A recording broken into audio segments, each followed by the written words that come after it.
সবাই কেমন আছো? আমি মোটামুটি আছি। আর হলো আমি শুক্রবার কোনো ব্লগ করিনি, কারণ শরীরটা ভালো ছিল না বলে। তাই জন্য তোমরা এখন যে ব্লগটা দেখতে চলেছো সেটা শনিবারের ব্লগ, যা টুকটাক পেরেছি করেছি। তো চলো তোমরা ব্লগটা দেখতে থাকো।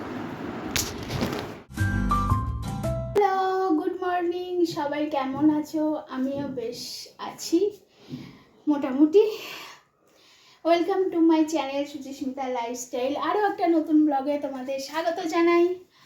আর আজকে ছেলে স্কুল নেই, আজকে আর আগামীকাল দুদিনই স্কুল নেই। আর হলো এখন যাচ্ছি দিদির বাড়ি। ওদের বই খাতার দোকান, তো ওদের কাছে এখন স্কুলে একটা খাতা চেয়েছে, ওই তোমার লাইন বুঝতে পেরেছি খাতাটা কীরকম।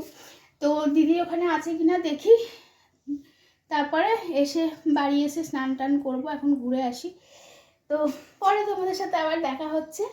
চলো টাটা।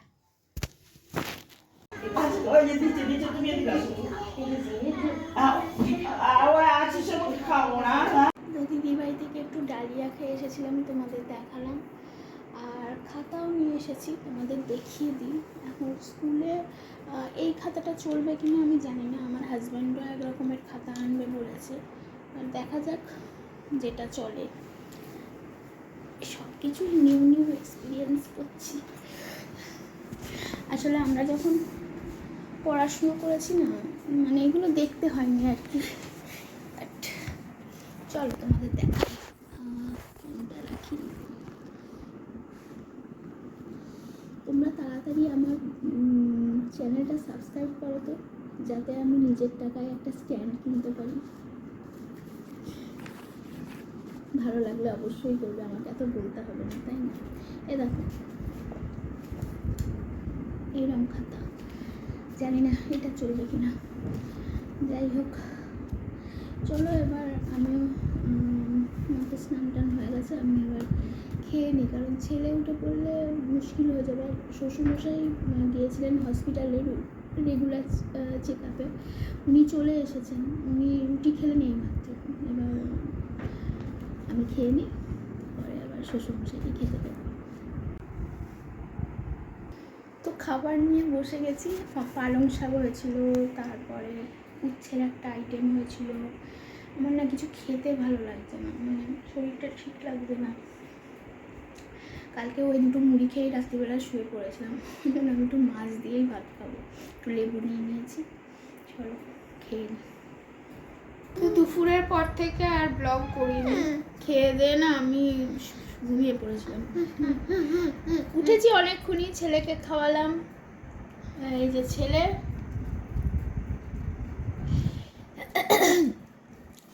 আর সত্যি কথা বলতে ভিডিও করছি, সব করছি, কিন্তু তোমরা অনেকেই হয়তো জানো বাংলাদেশে যে পেটটা মারা গেছে।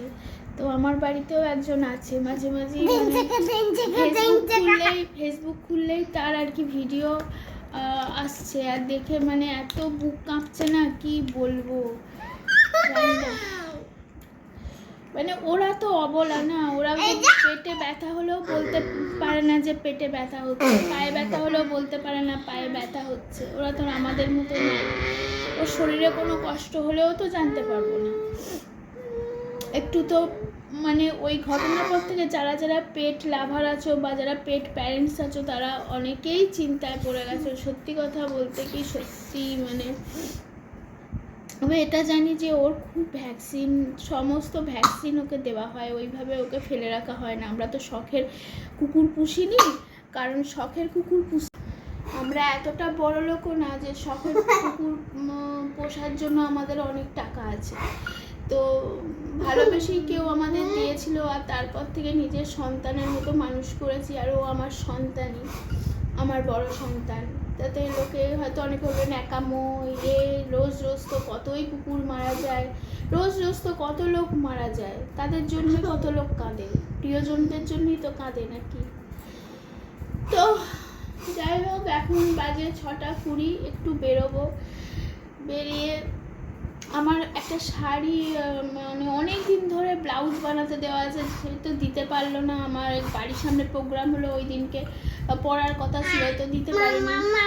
তো আজকে গিয়ে দেখি কি হয়। চলো বেরোনো যাক, রেডি হই। ভালো লাগছে না বাড়িতে বসে থাকতে, যত ঘরের মধ্যে বসে থাকবো সব আবল তাবল চিন্তা মাথার মধ্যে আসবে। আর কোথাও তো কেউ নিয়ে বেড়ানোরও নেই, নিজেকেই বেরোতে হবে। চলো বেরোই, রেডি হই। তো এই ক্লিপটা পরে অ্যাড হওয়ার কথা, আগে অ্যাড হয়ে গেছে। তোমরা দেখতে পাবে যে রুমালি রুটিটা অনলাইনে তখন অ্যাভেলেবেল ছিল না বলে আমি আর ছেলে আবার বেরিয়েছিলাম, আর নমিতা দিয়ে এসেছিলো ওই দোকানে আর রুমালি রুটি কিনছি। হাজবেন্ডকে বলে অনলাইনই করতে হবে। আর হলো নিয়ে এসেছি একটা চিকেন চপ। আমার বেশি আলো ভালো লাগছে না, ওই যে কম আলোতেই দেখতে হবে। আলোগুলো বন্ধ করে দিয়েছি, শুধু দুটো ছোট জেলে ভিডিও করছি। আর গ্রুপে একজন আছে, তার ছেলের বিয়ে এবার 1 বছর হলো, তো সে খাওয়াবে মানে সে বাড়িতে কোনো প্রোগ্রাম রাখছে না, কারণ তার ছেলের মানে দুটো খুশির খবর আর কি।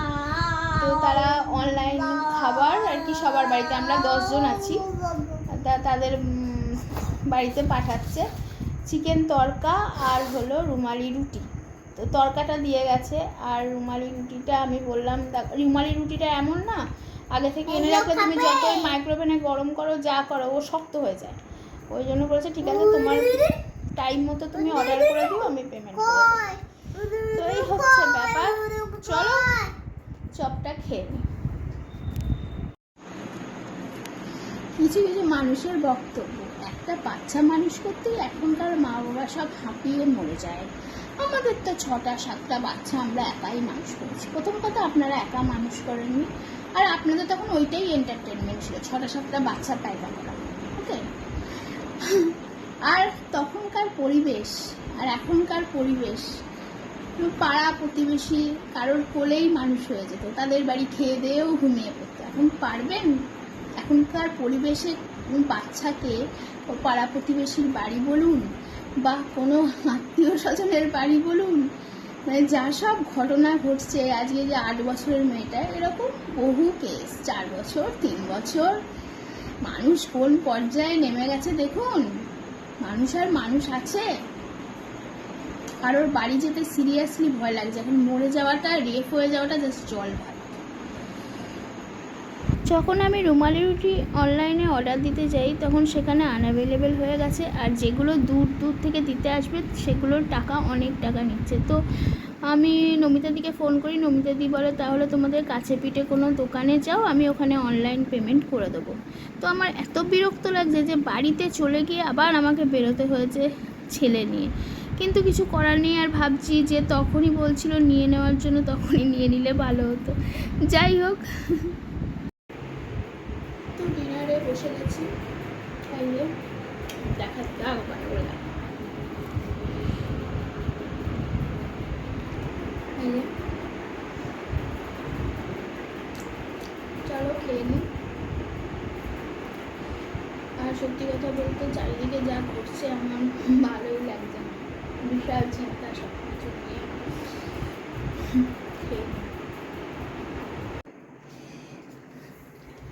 আর জানো তো, প্রত্যেক বাবা মার উচিত যে মেয়েকে বিয়েতে গাদা গাদা দান সামগ্রী, সোনার গয়না না দিয়ে একটা বাড়ি তৈরি করে দেওয়া। সত্যি কথা, আজকে নিজের বাড়ি থাকলে তুমি নিজের মতো থাকতে পারো। কেন আমি এতগুলো কথা বলছি? এই যে দেখো, আমি মশারির সাথে এরকমভাবে চাদর আটকে দিয়েছি, এইখানটা করে ফাঁকা জানলার সামনে আমি শুতে পারবো না, তাতেও এই চাদরটা আটকেছি, তাতেও আমার বরের খুব গাত্রদাহ, গা জ্বলবে। আমি ফাঁকা জানলার পাশে শুতে পারবো না, আমার অভ্যেস নেই। আমার রাত্রিবেলার নাইট ল্যাম্প না জ্বালিয়ে শুলে আমি ঘুমোতে পারি না। সেই নাইট ল্যাম্পটা শুধু আমার হাজব্যান্ড লাগাতে দেয় না, মাঝে মাঝে রাত্রিবেলা ঘুম ভেঙে যায়। ভয় করে। কী আর করবো বলো। তো ছেলে ঘুমিয়ে পড়েছে, আমারও মশারি টাঙানো হয়ে গেছে, আমিও এবার শুয়ে পড়ি। ফোন টিপতে টিপতে যেন ঘুমটা চলে আসে, আর সকালে যেন ভাঙে। এই প্রার্থনা করতে করতে শুই, কিন্তু ছেলে ওঠে, কাঁদে, জল খায়। চলো, আর আবার সকালবেলা দেখা যাচ্ছে।